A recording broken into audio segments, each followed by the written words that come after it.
ब्लूई इस समय दुनिया के सबसे पसंदीदा कार्टूनों में से एक है, लेकिन हर किरदार को फैन से एक जैसा प्यार नहीं मिलता। कुछ को बहुत पसंद किया जाता है, कुछ को देखना वाकई थकाऊ लगता है और कुछ किरदार बीच में कहीं आते हैं।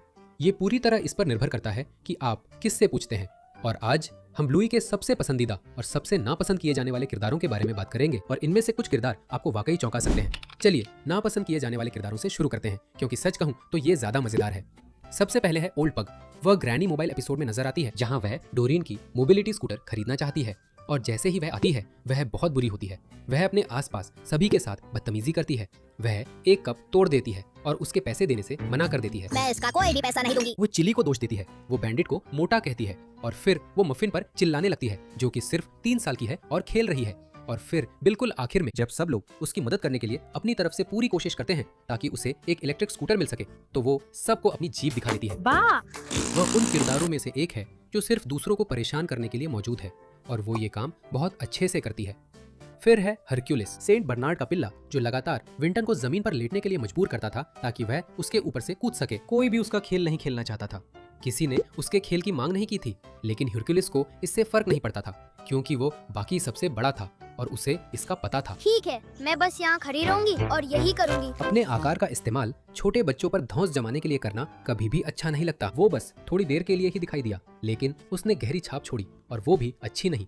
अब एक ऐसा किरदार है जो लोगों को जितना आप सोच सकते हैं उससे ज्यादा बांट देता है। टीना, ब्लूई की काल्पनिक दोस्त, जो सीजन 3 के उसी नाम के एपिसोड में आई थी। तुम टीना से मिल सकते हो। टीना, वो हमारी दोस्त है। टीना अदृश्य है। वो एक ऐसे किरदार के लिए जो असल में मौजूद ही नहीं है, बिल्कुल ही बेवजह बहुत ज्यादा नुकसान कर देती है और उसकी सफाई की हालत सच में चिंता का विषय है। मुझे माफ करना। लेकिन तुमसे बदबू आ रही है। हाँ, आखिरी बार उसने कब नहाया था? उसके दांत गिर जाते हैं, जिसे शो पूरी तरह सामान्य मानता है। वह सलाह को नजरअंदाज करती है, वह दूसरे काल्पनिक दोस्तों से लड़ती है और वह अपने एपिसोड के मूल संस्करण में इतनी विनाशकारी थी कि रचनाकारों को कहानी को काम करने लायक बनाने के लिए उसे फिर से लिखना पड़ा। ज्यादातर लोग जो ऑनलाइन टीना के बारे में बात करते हैं सहमत हैं कि उसे देखना खींच दिलाने वाला है। उसे अराजक होने के लिए ही बनाया गया है, लेकिन इससे उसे देखना बिल्कुल भी आसान नहीं हो जाता। अगली है कोको। गुलाबी पुडल बुरी नहीं है और कुछ प्रशंसक सच में उसे पसंद भी करते हैं, लेकिन कोको में एक खास तरह की स्वार्थी आदत है। वाइल्ड गर्ल्स में वह अपनी दोस्तों को सिर्फ वही खेल खेलने के लिए मजबूर करती है जो वह चाहती है। सर्कस में वह ब्लूई पर दबाव डालती है कि मैकेंजी को उसका नकली पति बनाए। जब जवाब ना होता है तो वह नहीं सुनती और यह जल्दी ही बोरियत भरा हो जाता है। 9 भाई बहनों में सबसे छोटी होने की वजह से शायद वह ऐसा व्यवहार करती है, लेकिन कारण समझना हमेशा व्यवहार को देखना आसान नहीं बनाता। जूडो भी ऐसा ही मामला है। बटरफ्लाइज एपिसोड में जूडो सच में बिंगो के साथ बुरा व्यवहार करती है। वह उसके साथ खेलना नहीं चाहती और बिंगो को ऐसा महसूस कराती है जैसे उसकी कोई अहमियत ही नहीं है। मेरा दोस्त कौन है?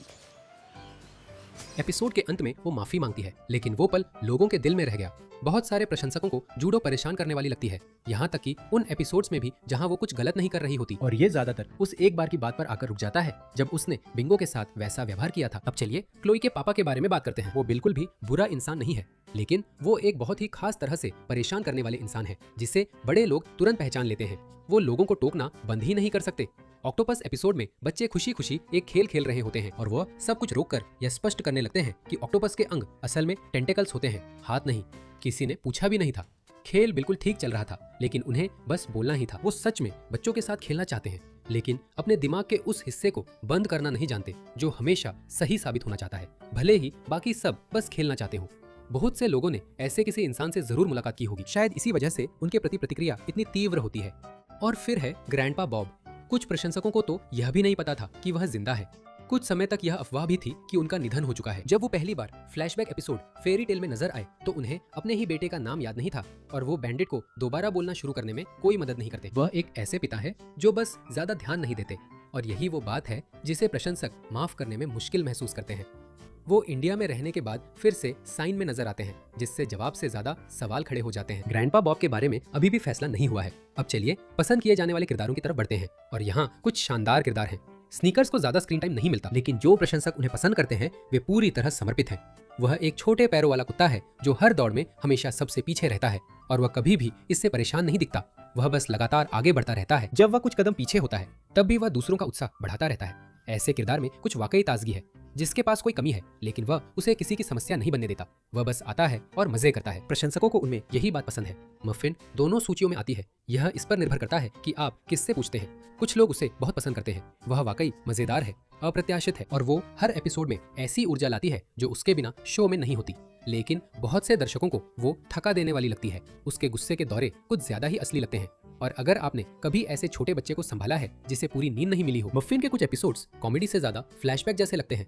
उसे आसान नहीं दिखाया गया है। वो एक बच्ची है जिसने अभी तक खुद को नियंत्रित करना नहीं सीखा है और शो को अच्छी तरह पता है कि वो उसके साथ क्या कर रहा है, यहाँ तक कि जब देखना मुश्किल हो तब भी। कैलिप्सो पूरे शो की सबसे ज्यादा पसंद की जाने वाली किरदारों में से एक है। वो सबसे समझदार और सबसे सूझबूझ वाली टीचर है जिसकी आप कल्पना कर सकते हैं। वह अपने छात्रों की परेशानियों को बिना उनके बताए ही समझ जाती है। वह उन्हें खुद अपनी समस्याओं का हल ढूंढने के लिए मार्गदर्शन करती है और जिस तरह से वह काम करती है उसमें कुछ जादुई सा है। शांतिपूर्वक मौजूद, कभी भी हावी नहीं, हमेशा यह जानती है कि उस पल को क्या चाहिए।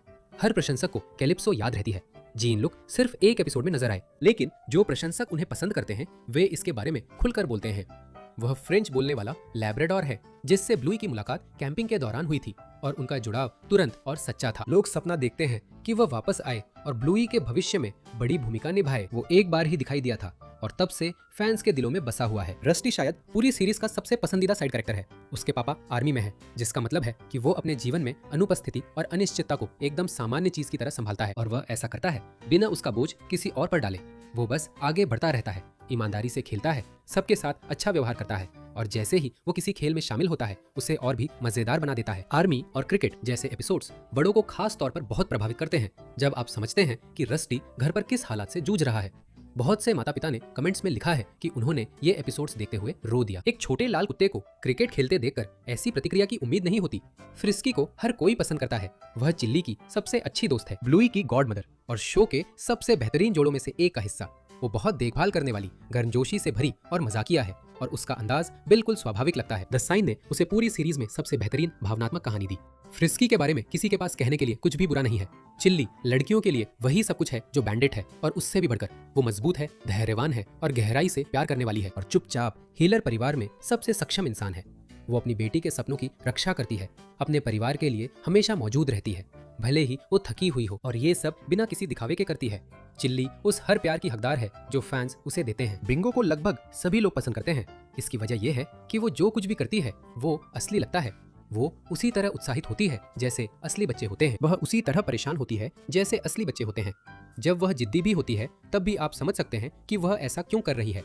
ब्लूई के साथ उसका रिश्ता ही इस शो की जान है। वे झगड़ते हैं, वे असहमत होते हैं, लेकिन इन सब के नीचे जो अपनापन है वह हमेशा बना रहता है। और बिंगो सिर्फ एक सहायक किरदार नहीं है, उसके अपने एपिसोड्स हैं, अपनी कहानियां हैं और अपने ऐसे पल हैं जहां वो पूरी कहानी को खुद संभालती है। मैकेंजी पूरे फैंडम में सबसे पसंदीदा किरदारों में से एक है। वो शांत, समझदार, दयालु है और ब्लूई के साथ उसकी जोड़ी बिल्कुल फिट बैठती है। एक तरह से ये शो कई सालों से चुपचाप इसी ओर बढ़ रहा था। फैंस उसे बहुत पसंद करते हैं और ब्लूई के भविष्य के बारे में जो कुछ भी हमें पता है उसे देखते हुए बहुत अच्छा मौका है कि मैकेंजी आगे चलकर कहानी में और भी महत्वपूर्ण हो जाएगा। फिर है बैंडिट, और बैंडिट के बारे में कहने के लिए ज्यादा कुछ बचा नहीं है जो 100 बार पहले ना कहा गया हो। लेकिन लोग उससे प्यार क्यों करते हैं, इसकी वजह बहुत विशिष्ट है। क्योंकि वो परफेक्ट नहीं है, वो गलतियां करता है, वो थक जाता है, उसके भी बुरे दिन आते हैं जिनका उसके बच्चों से कोई लेना देना नहीं होता, लेकिन वो हमेशा मौजूद रहता है। ब्लूई बैंडिट के साथ वो करती है जो ज्यादातर शो कभी नहीं करते। उसे एक मुकम्मल इंसान होने देती है। उसकी अपनी इच्छाएं हैं, उसकी अपनी निराशाएं हैं और कभी कभी वह सच में स्वार्थी भी हो जाता है और फिर वह इन सब को एक तरफ रख देता है क्योंकि उस पल की जरूरत यही होती है। यही वजह है कि उसका असर इतना गहरा पड़ता है और यही वजह है कि बैंडिट हीलर शायद अब तक का सबसे प्यारा एनिमेटेड डैड है। और हमेशा की तरह हम आपको अगले वीडियो में मिलेंगे।